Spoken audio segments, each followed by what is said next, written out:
Hey, Michael. Hope you're doing well. At this point, you should have gotten your Google spreadsheet programming sent to you. The goal of this video is really just two things. The first thing is just explaining the programming and making sure that we're on the same page about what we expect and what we need to know to get a successful start of your first week. And the second goal is really just to make sure that we're on the same page about what we expect in terms of form movement. So first and foremost, I actually want to start off with the ladder concept, and that is just going over what we want to see with your form, especially because I think that's present in mind, and I think that that could be the number one reason why you don't hurt your back on this program. So first and foremost, I want to talk a little bit about your squat. Not really going into the 180 squat, just because, funny enough, your 180 squat that you sent me actually at first rep looked really solid. I had very few complaints about that first rep. I want to more so talk about like the other set that you sent me. There's two main things that we're kind of seeing on that back squat. The first thing is that we are just at parallel, if not right below parallel. And I think a lot of times when we hit that position, we do see some sort of level of chest fall. And that is like if you're coming down like so, generally speaking, once you hit below parallel, you should be able to drive right back up. What's happening is that as you hit below parallel, your chest squishes. And what happens a lot of times when the chest squishes is that the onus gets shifted towards the hips, where your lower back, your glutes, and your hamstrings have to manage most of the weight rather than your quads doing something to help out the weight. So the more closed of an angle your chest has, and notice that this looks more like a deadlift, right? The more closed your angle is, the harder it is for you to effectively use your entire leg.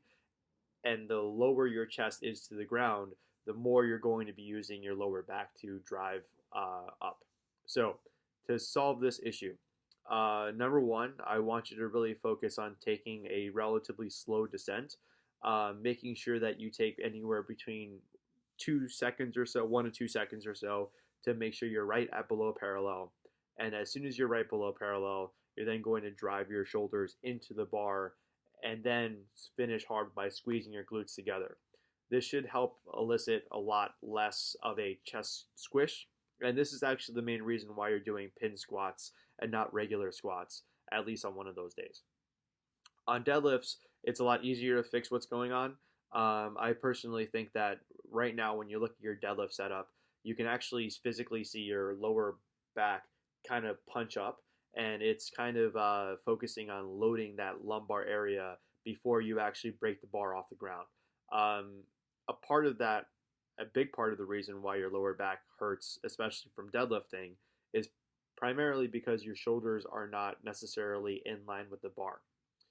Right now, your shoulders are very far over the bar, which causes a lot more of a stiff leg position than a deadlift position. So here's what I mean by that. Shift over this way.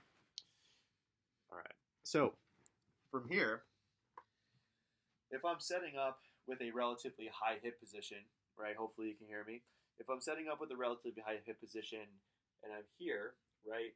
Notice that my hands are well behind my shoulders, right?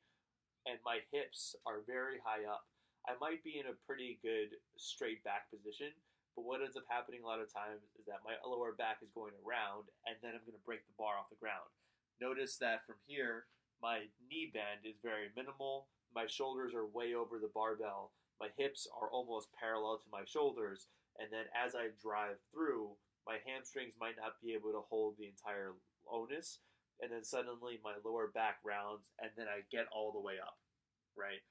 What I'd like you to try doing next time you deadlift is set up with the bar directly over the middle of your foot. So set up with the bar directly over the middle of your foot, like right here, right? And then from that position, when you grab onto the bar, drop your shins towards the bar like so. Notice that that lowers my hip position, right? My hips are no longer super high. Notice that my hamstrings aren't super, super tight in this position and my knees aren't basically locked out. From here, from this point, my shoulders are directly over the barbell, right? Notice that there's a straight line between my fist and my shoulder. I'm no longer like this. I'm more so like this. So as you drop your hips, get your chest unbelievably high. As you pull your chest up, you should be more so in a 45 degree, no, sorry, not a 45-degree angle, but you should be more so in this V'd out position where your head, this part right here, is higher than your hips, and your hips are higher than your knees. All right, so you should be in a V'd out position where your shin slightly forward, and then in that position, you should be able to get your chest up nice and tall and focus on leading with the shoulders the entire way, rather than using the bend in the back to drive through. The reason why your back rounds isn't necessarily always going to be like a tightness or a form issue. It just is an easier way for the bar to break off the floor. So when you keep a straight back, I do anticipate this being harder off the floor, but it should be way easier above the knee. The way I like to explain it is that if you pull with a rounded back, whether that be your upper or lower back, you will always have an easier time off the floor, but you will have a way harder time above the knee and finishing that rep. On top of that, you are running the high risk of injuring your back. If you pull with a straight back, you should be able to break the floor relatively fast, while the above the knee position should actually be relatively quicker. Let me know if any of that makes sense. I'm happy to film other videos for you and stuff like that. But I think the main thing that we have to get right here, just to reiterate, is on the squat, make sure that you come down with a higher chest position. So just because I demoed the deadlift, I want to kind of be clear about what I'm talking about with my squat. So with the squat, as you're coming down, right, you're coming down in this position like so, and then right when you hit below parallel, you kind of fall forward, right? Notice that my back crunches in. Notice that my lower back accepts more pressure, and then suddenly I have to kind of shoot my hips out and then finish like this. As you're coming down, slower descent, hips and knees at the same time. Keep the shoulders in line with the middle of your foot, and then the moment you hit that bottom position, drive your shoulder blades into the bar as hard as you can, so that way you lead with your chest. Then with the deadlift, you simply just want to make sure that your shoulders are directly in line with the barbell. You shouldn't be behind the bar. You shouldn't be well over the bar. You should be directly over the bar. All right. You should feel also very uncomfortable right at the bottom of your position. So as you pull your chest up nice and tall, when you breath and take a big breath into your stomach, you should not be able to hold that position for longer than like 5 seconds. And if you can, chances are you're not tight enough. All right. So we'll start off there, and then I'll go into your programming in a little bit. But hopefully this was helpful. Hopefully we're off to a good start in terms of what we're expecting out of your movements. I am not of the same opinion that your previous coaches had, where your form is not your form not being good like pristine. There's no way for anyone outside of even maybe a physical therapist that could predict that although your form is shitty, you're not going to injure yourself. Like, that's irresponsible advice, in my opinion. And I just don't think that if your form is anything lower than 8 out of 10, then we have to adjust that right now rather than keep loading that weight. So for this week, the first lesson that I want you to kind of really come away with is make sure that you hit your accurate RPE or undershoot, but do not overshoot. After you read the article, after you get this advice, the number one thing you should be looking for is to meet or directly undershoot the RPE that you're expected to take. So at this point, I'd like you to kind of open up your programming and take a look at it, just so that way I can explain the first week. So, sorry, pulling yours up right now. All right, so just have this Excel spreadsheet kind of side by side to this video, and then I'm just going to go down the first week. The other question I have for you is that if you do plan to do a 4th day, let me know immediately so I can fill in that fourth day for you, because the more days, the better. Just because 1 hour for 3 times a week, while we can make a lot of progress with both form and strength with 3 times a week, at a certain point, more time within those sessions or more sessions within the week would be a relative necessity. Um, so, first and foremost, comp squat. Basically, you don't have to worry too much about why it's called comp squat. This is just a way for me to allow the spreadsheet to predict what your numbers should be. So don't worry too much about it. If you have a belt, use it. If you have wrist wraps, use it. If you have knee sleeves, absolutely use them. If you don't have any of those three things, you may want to look into investing in them. But for right now, we can make a ton of progress without them. So first things first, you're doing 5 at 6, 5 at 7, 5 at 8. So as a brief kind of reminder about that article, 5 at 6 should mean that after you do your fifth rep, you should be able to give me 4 more. And how you figure that out is basically the RPE is a scale of 1 through 10.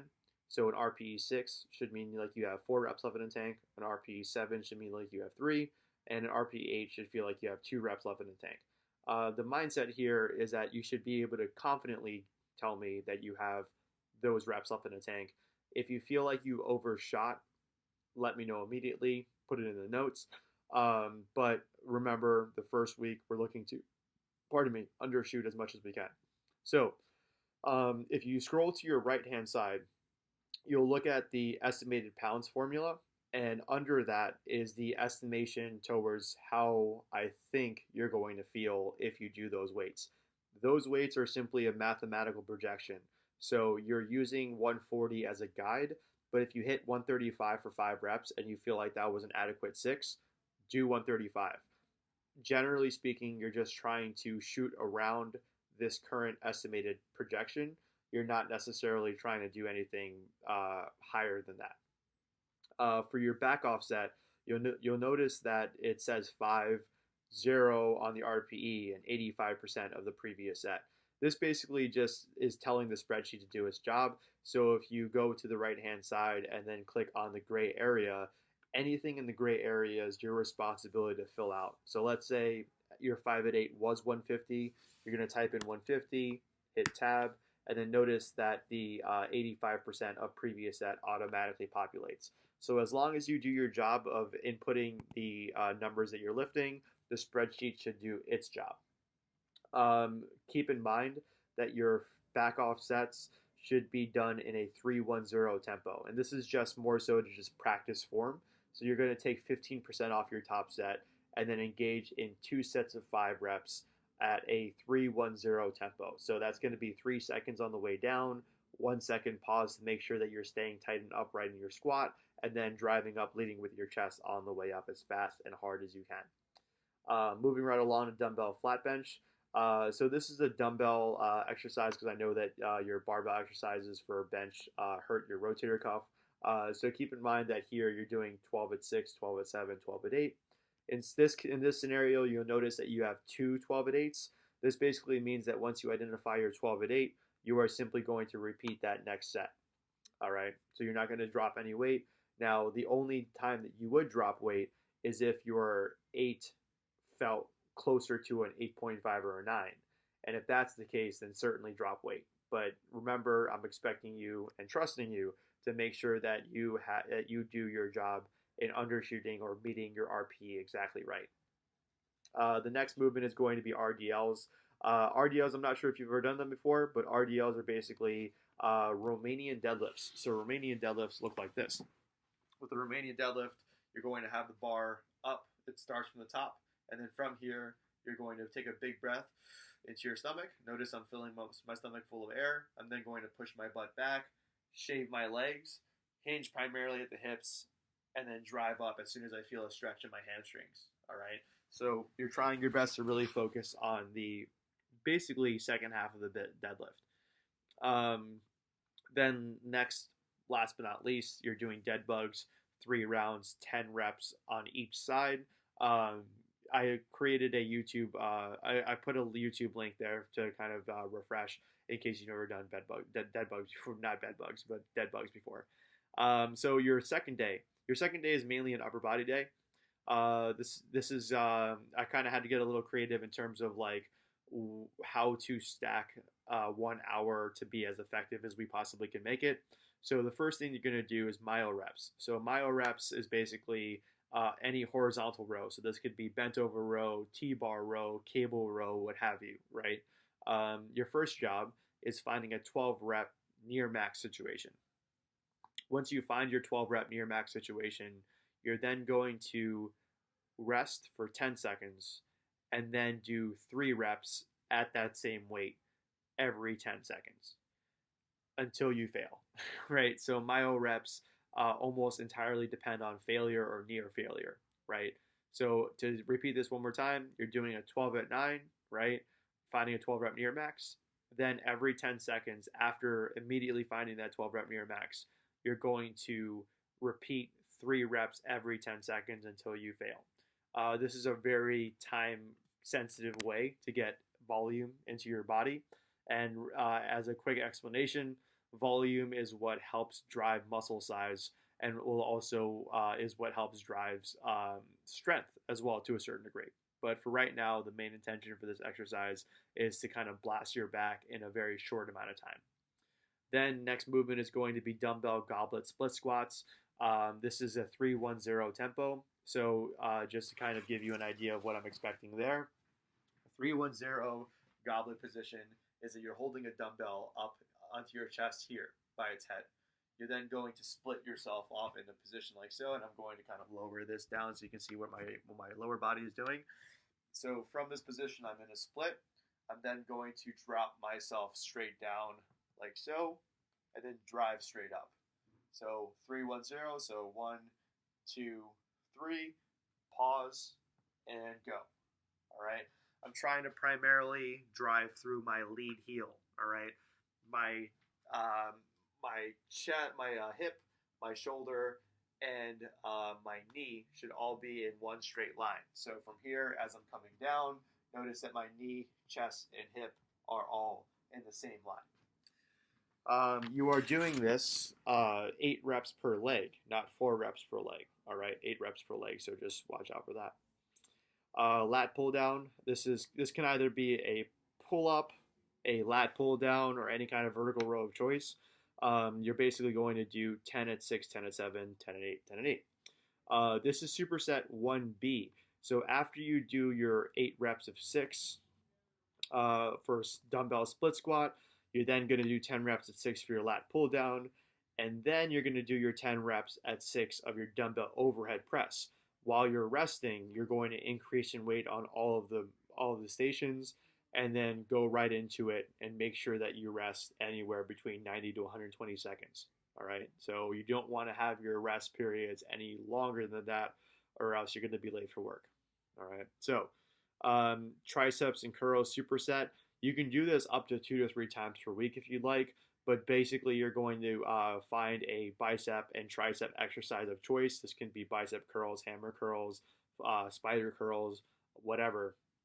And then tricep extensions. This could be dips. This can be tricep kickbacks. This could be rope tricep pull downs, what have you.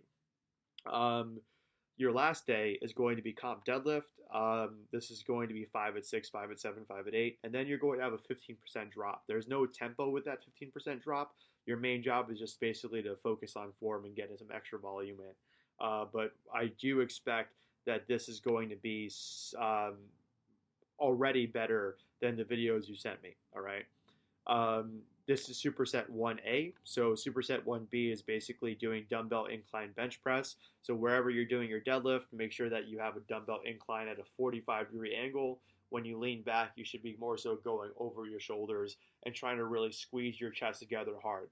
For dumbbell incline bench press, you should be feeling it primarily in your upper chest. Face pulls, I created a YouTube link for you to see that, and reverse hypers, which are preferred, or back extensions, whichever one you want to do. It's totally up to you. But each workout here should last about an hour or less. But if you have any problems with getting through this work, then let me know. Hopefully this video was super informative. Sorry it took 20 minutes of your time, but this is very important for your review. So if you have any questions for me, Michael, feel free to send them over to me. Otherwise, enjoy your workout. I will see you soon. Bye.